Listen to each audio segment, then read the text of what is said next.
Mediodía COPE, El Espejo. Estar informado. Buenas tardes, como cada viernes en COPE Castellón es hora de mirarnos en el espejo de la iglesia de nuestra diócesis. Hoy celebramos la vida con una muy buena noticia para la familia de los espacios religiosos de COPE. Nuestro compañero Juan Gozalvo ha sido papá esta semana. Durante unas semanas estará ausente para dedicarle todo su tiempo a su familia. Su mujer Ana daba luz este martes a Alma, que a buen seguro será la delicia de sus hermanos Laura y el pequeño Mateo. Enhorabuena a toda la familia. Nos acompaña Jorge Monsonís en el control técnico. Al micrófono, quien les habla, Paz Ferrín, servidora de ustedes. Empezamos en COPE, El Espejo de Segorbe Castellón.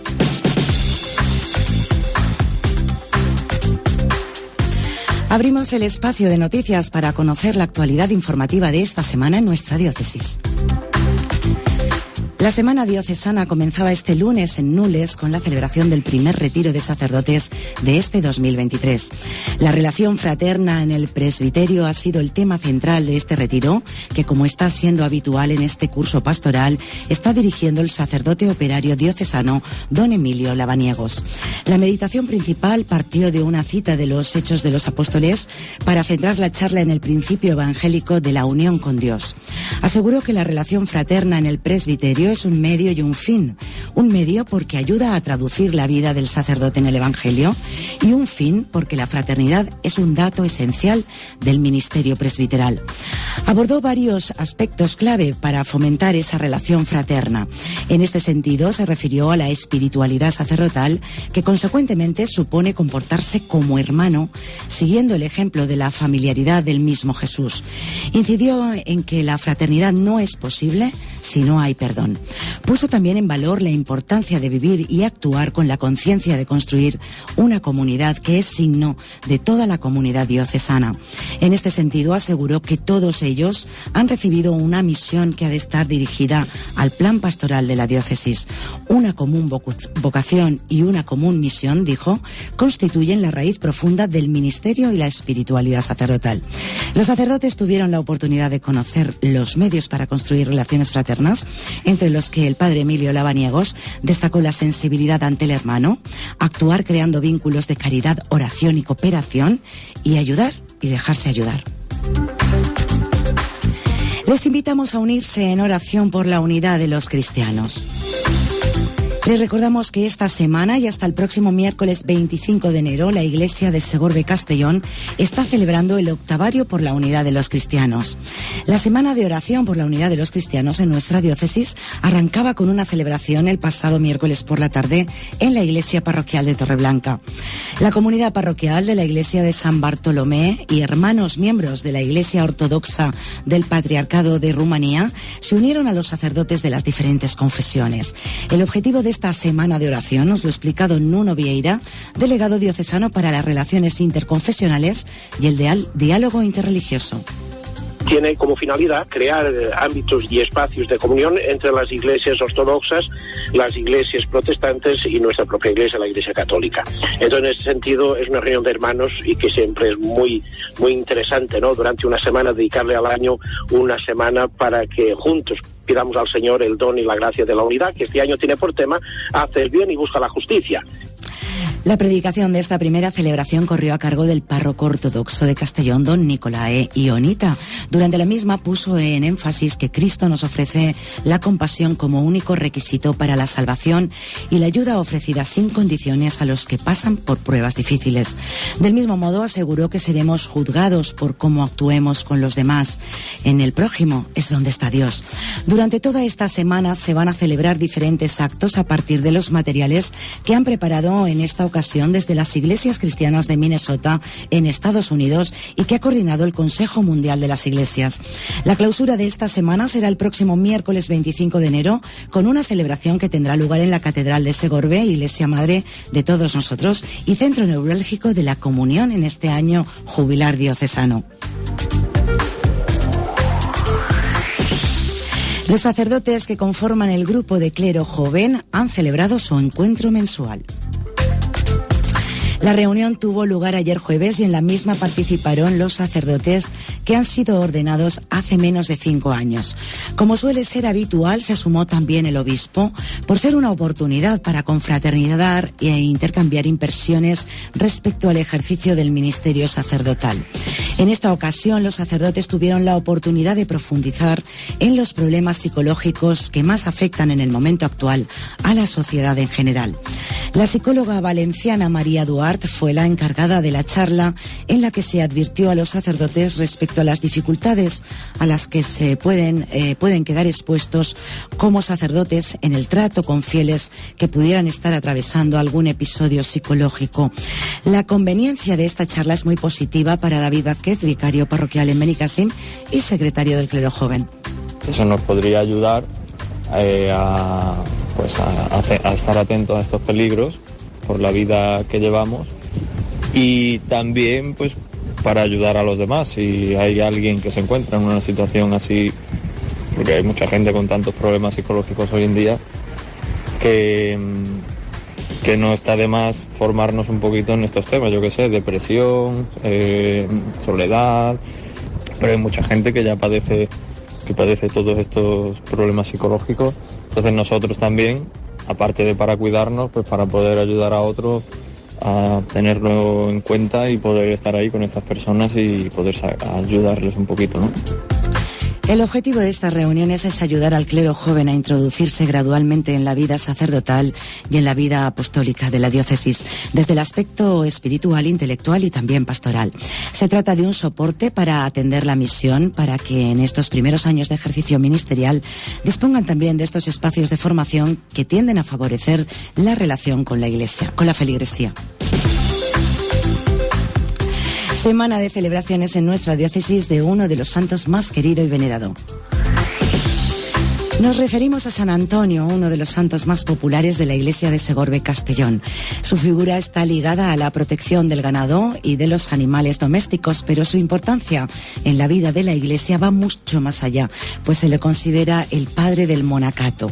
Se festeja en poblaciones y parroquias en torno al 17 de enero, teniendo en común la bendición de los animales, el reparto de tortas o rollos y el fuego.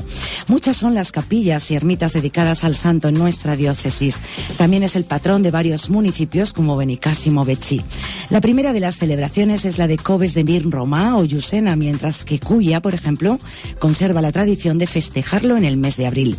Una de las fiestas más populares y singulares se celebra en Vilanova de Alcolea, que tiene su origen en el siglo XIV con la foguera dels Majorals, el tropel, la machá y la coca.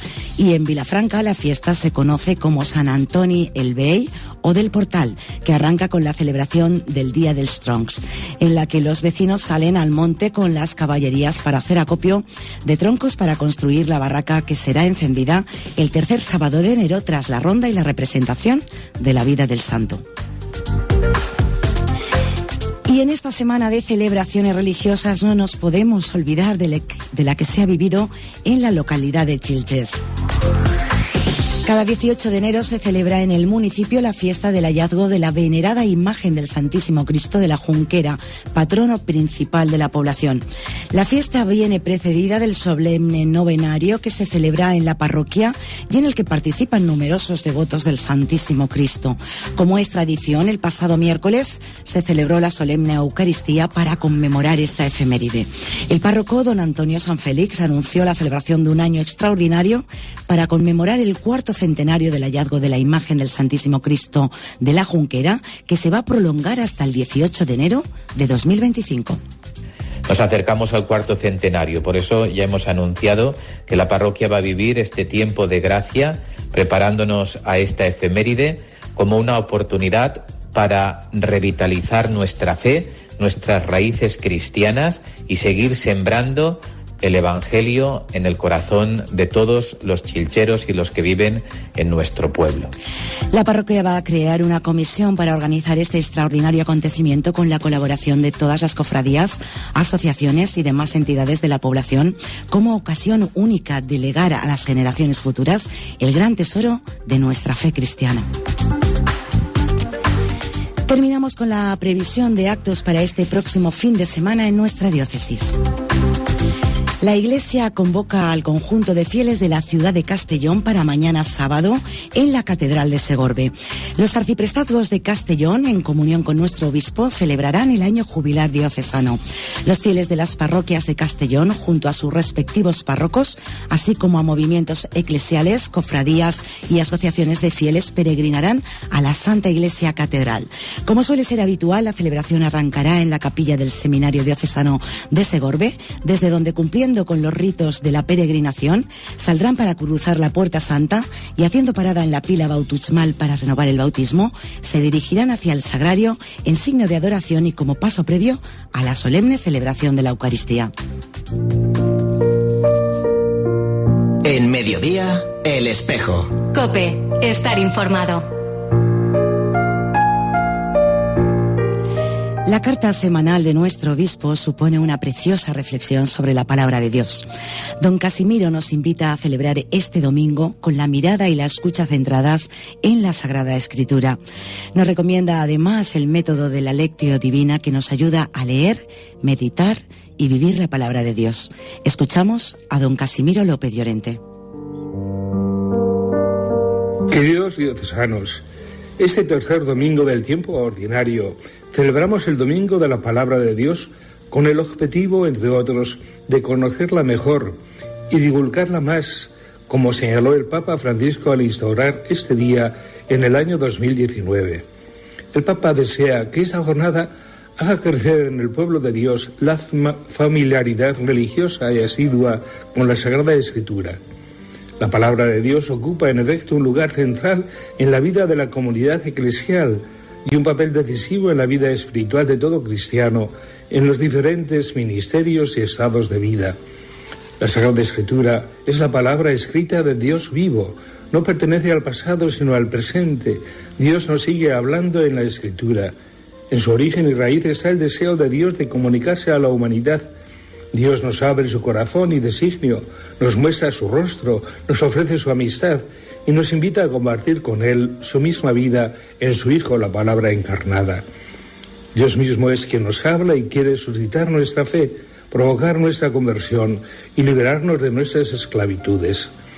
La palabra de Dios pide, por tanto, ser leída, proclamada, escuchada y acogida, sabiendo que es Dios mismo quien nos habla aquí y ahora.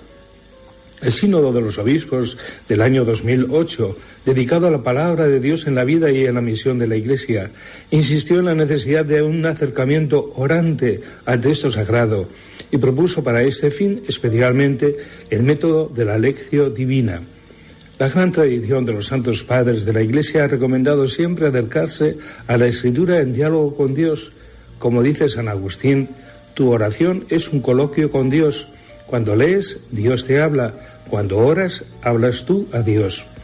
Se ha de evitar, no obstante, el riesgo de un acercamiento individualista, teniendo presente que la palabra de Dios nos llega en la Iglesia y se nos da precisamente para construir comunión, para unirnos en la verdad en nuestro camino hacia Dios. Es una palabra que se dirige personalmente a cada uno, pero también es una palabra que construye comunidad, que construye la Iglesia. Por tanto, hemos de acercarnos al texto sagrado en la comunión eclesial. Por eso es importante leer y escuchar la Sagrada Escritura en comunión con la Iglesia, es decir, con todos los grandes testigos de esta palabra, desde los primeros padres hasta los santos y el magisterio de hoy. La Lectio Divina es una antigua práctica que enseña a leer, meditar y vivir la Sagrada Escritura por medio de un método sencillo con varios pasos. Nos abre no solo el tesoro de la palabra de Dios, sino que también nos lleva al encuentro con Cristo, palabra divina y viviente. Puestos en presencia de Dios, invocando el Espíritu Santo, se comienza con la lectura pausada y atenta del texto bíblico elegido para conocer qué dice el texto. Se lee el texto cuantas veces sea necesario hasta comprender bien lo que en él se dice, acompañado, si es preciso, de un buen comentario. Sigue la meditación, en la que nos preguntamos qué nos dice el texto bíblico.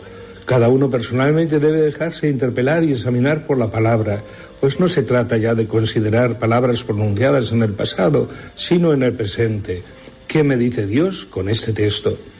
Se llega así al momento de la oración, es decir, del diálogo con Dios sobre lo que Él nos ha comunicado, y hemos descubierto en el texto bíblico. Responde a la pregunta, ¿qué le decimos al Señor como respuesta a su palabra? Puede ser una oración para darle gracias, pedirle perdón, alabarle, adorarle o hacerle alguna petición. Sigue el momento de la contemplación, un tiempo en silencio en la presencia de Dios en el que ponemos el pensamiento y los afectos en el Señor, durante la cual aceptamos como don suyo su propia mirada sobre nuestra realidad y nos preguntamos qué conversión de mente, de corazón y de vida nos pide el Señor. La contemplación tiende a crear en nosotros una visión sapiencial, es decir, según Dios, de la realidad y a formar en nosotros la mente de Cristo. Pues la palabra de Dios es viva y eficaz, más tajante que la espada de doble filo. Penetra hasta el punto donde se dividen alma y espíritu, coyunturas y tuétanos, juzga los deseos e intenciones del corazón. Así se llega a la acción, el momento de concretar lo que el Señor quiere que pongamos en práctica en nuestra vida. Y termina con una oración final de acción de gracias al Señor por esta lección divina. Sigamos el ejemplo de la Virgen María, que conservaba todas estas cosas meditándolas en su corazón. Oremos con y desde la palabra de Dios. Ella nos irá moldeando nuestros criterios, valores, sentimientos, actitudes y conducta según la mente de Cristo. Hasta la próxima semana, si Dios quiere.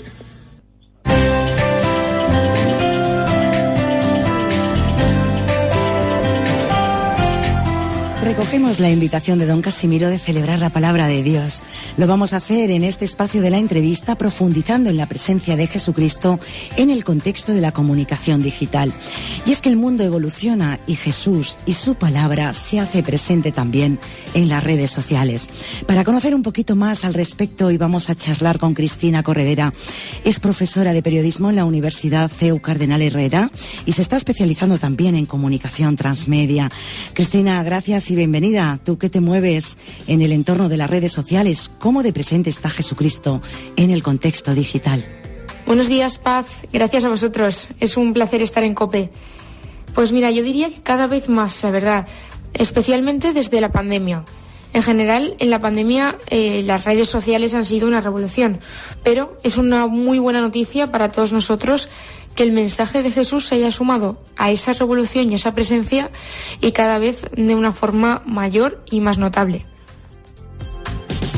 ¿A qué tipo de público, Cristina, llega el mensaje del Evangelio en las redes sociales? Lo bueno es que llega a mucha gente. Hoy en día es que las redes sociales tienen un alcance tan enorme y una audiencia tan y tan amplia que la verdad es una pasada. Pero, a ver, Paz, si estás de acuerdo conmigo, yo creo que hay dos tipos de público. Por un lado estamos nosotros, los cristianos, que, claro, directamente buscamos esas cuentas por diferentes motivos. No sé, por ejemplo, se me ocurre para formarnos, para sentirnos acompañados. También, pues porque necesitamos referentes cristianos, claro que sí, ¿por qué no? Un igual, ¿no?, en el que sentirnos reflejados. Pero, por otro lado, y creo que esto es lo bueno y lo positivo, y es que está llegando a gente que simplemente se encuentra de repente un vídeo en Instagram o en TikTok o donde sea, o en YouTube, y que poco a poco pues puede ir conociendo el mensaje de Jesús sin haberlo buscado directamente. Yo tengo amigos y ejemplos de conversiones así, que veían vídeos incluso antes de convertirse a la fe. Entonces es una pasada. Si hablamos de perfiles por edades, por ejemplo, yo creo que en general las redes sociales se llegan más a un público más joven, ¿no? Y esto pues también es un motivo para celebrarlo, ¿no? Porque la Iglesia quiere llegar a la gente joven, quiere jóvenes hagan lío, ¿no? O sea, pues esto es una manera espectacular y que está siendo muy efectiva de hacer ese lío. Y sí, yo creo que principalmente es porque se ha conseguido que el lenguaje, el tono, las formas de esta evangelización en redes sea muy cercana, muy comprensible. Yo creo que se ha conseguido llevar este mensaje de Dios, que es el mismo, que es la verdad, pero en la forma y en el lugar donde la gente joven nos movemos. ¿Y cuál crees que es la red social de mayor influencia en este momento, Cristina? La red social de mayor influencia en este momento. Pues a ver, yo creo que depende de la audiencia y de la edad. Pero voy a intentar quedarme con una, no me puedo quedar, pero con 3 yo creo que sí. Mira, te diría YouTube, Instagram y los podcasts. Es verdad que son redes de contenido muy diferente, ¿no? De corte distinto. Por ejemplo, está en YouTube y los podcasts, que sí que es verdad que suelen ser temas más específicos, con capítulos concretos sobre el tema de ese canal, de forma periódica. Algunos son una vez al mes, otros todos los días. Por ponerte un ejemplo, a mí me encanta 10 minutos con Jesús. Yo creo que han dado con un modelo ideal para llevar a cada persona el evangelio de ese día y además fomentar la oración de una forma súper cercana, súper amable, súper clara. Y luego tenemos Instagram, ¿no? Que en mi opinión es una ventana más para dar testimonio de vida. Por ejemplo, familias o noviazgos que quieren contar al mundo sencillamente su forma de vivir, que es pues muy bonita y muy concreta, ¿no? Y desde tu punto de vista, ¿qué tipo de contenido conecta más con el público? Esta sí que la tengo clara. Yo diría el verdadero y el natural. Sí, ese contenido que transmite cercanía, ¿no? O sea, todos tenemos sed de la verdad, y más en Instagram o en redes sociales, que cada vez es todo más superficial, donde la imagen es lo más importante, donde el contenido pues parece plástico. Entonces hay cuentas de contenido católico en redes que yo creo que hacen muy bien lo de la transmisión de la verdad, la naturalidad, ¿no? Que también hay belleza, bueno, que es belleza. Y por ponerte ejemplos concretos, yo creo que conectan mucho las cuentas que transmiten el testimonio del día a día, ¿no? De su vida, de su día a día. Por ejemplo, están Ricky e Inés, que sus cuentas, por si alguien lo quiere buscar, en Instagram son @papaymas en el caso de Ricky y @InésAmorPero en el caso de Inés. Y cuentan pues su vida, la vida de una familia numerosa, todo lo que les pasa, y de forma súper graciosa, con los niños que son una monada además. Así que yo creo que la gente que se siente llamada a esta vocación y que está o que están viviendo una realidad similar, ¿no? El caos y la belleza de esa familia, pues se conectan mucho con ellos. O otros ejemplos, pues cuentas de noviazgo o de matrimonios jóvenes.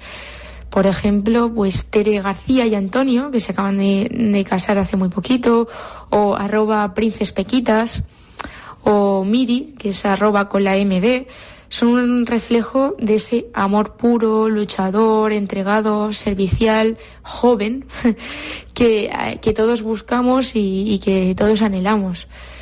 Y también me gustaría comentarte que hay un contenido que yo creo que también genera mucho engagement, ¿no? Mucha conexión con la audiencia, que es el especializado, o sea, el que habla de algún tema en concreto y cada vez profundiza más y más en él, ¿no?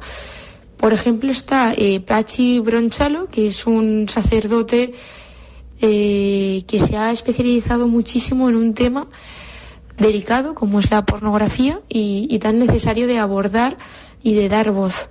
Entonces yo creo que, un poquito así, resumiéndote, estos son los tipos de contenido que yo creo que conecta con la audiencia, pero al final todo se resume en lo que te decía al principio, el contenido que sea verdad. Cristina Corredera, pues muchas gracias por todas las aportaciones. Ojalá, como dices, sirvan tus sugerencias para ayudar a otros a crecer en la fe y seguir a Jesucristo también presente en el mundo digital. Un abrazo y muchas gracias.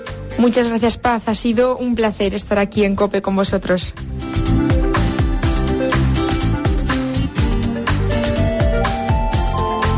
Hasta aquí el espejo de Segorbe Castellón de este viernes. Nos volvemos a encontrar, si así lo desean, este domingo a las 10:15 con Iglesia Noticia. Que tengan un feliz y bendecido fin de semana.